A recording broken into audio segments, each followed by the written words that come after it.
Кніга роду, раздзел 38.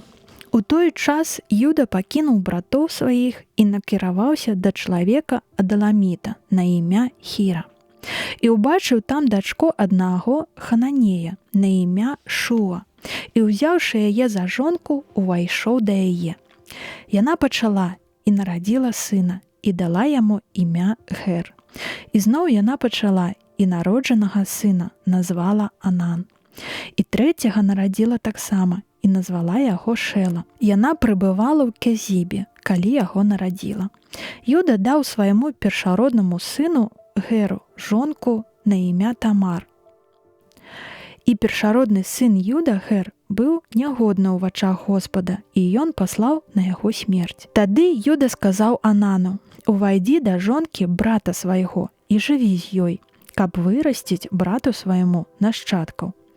А той, ведаючы, што нашчадкі не будуць яго, уваходзячы да жонкі брата свайго, семя зліваў на зямлю, каб не нарадзіліся нашчадкі з імем брата.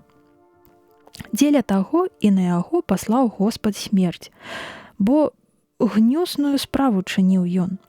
З гэтай прычыны Юда сказаў Тамар, нявестцы сваёй: «Будзь удавой у доме бацькі свайго, пакуль не вырасце Шэла, сын мой». Баяўся, бо каб і той не памёр, як браты яго. А яна пайшла і жыла ў доме бацькі свайго. І прайшло многа гадоў, і памерла дачка Шуа, жонка Юды.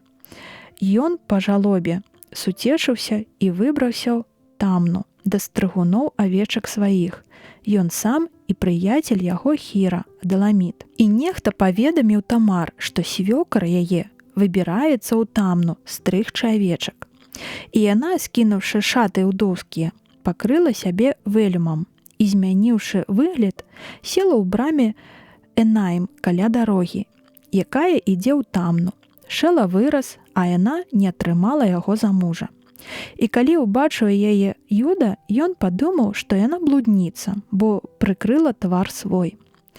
Павярнуўшы да яе на дарозе, ён сказаў: «Хадзем, хачу з табой пагуляць». А не ведаў ён, што гэта яго нявестка.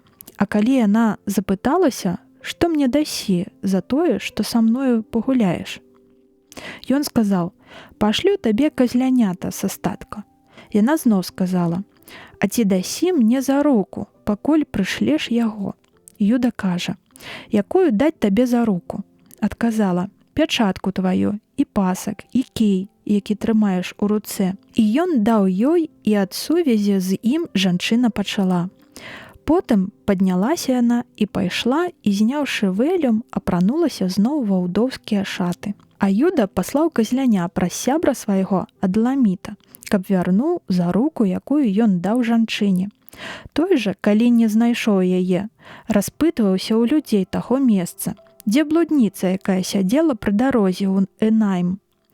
А многія адказвалі: «Не было на гэтым месцы блудніцы». Тады той, вярнуўшыся да Юды, сказаў яму: «Не знайшоў яе, і людзі таго месца казалі мне, што там ніколі не сядзела блудніца».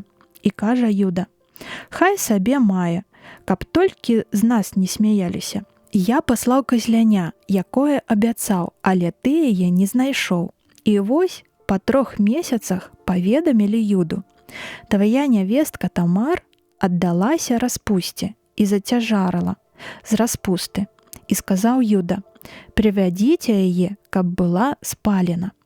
А калі яе выводзілі на пакаранне, яна паслала да свайго свёкра сказаць яму: «Я пачала ад таго мужчыны, якога гэтыя рэчы.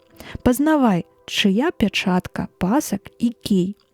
І ён, пазнаўшы за руку, сказаў: «Яна справядлівейшая за мяне, бо я не аддаў яе Шэлу, сыну майму, і болей да яе не ўваходзіў». І калі настаў час нараджаць, выявілася, што мае ва ўлонні двайнятаў. У час родаў адно з дзяцей высунула ручку, на якую павітуха завязала чырвоную стужку, кажучы: «Гэты выйшаў першы». Але яно ўцягнула ручку, і выйшаў брат яго, і сказала жанчына: «Як ты зламаў сабе перагароду?» І з той прычыны было дадзена імя яму Перез. А па ім выйшаў брат яго, у якога на руцэ была стужка, і ён названы Зара.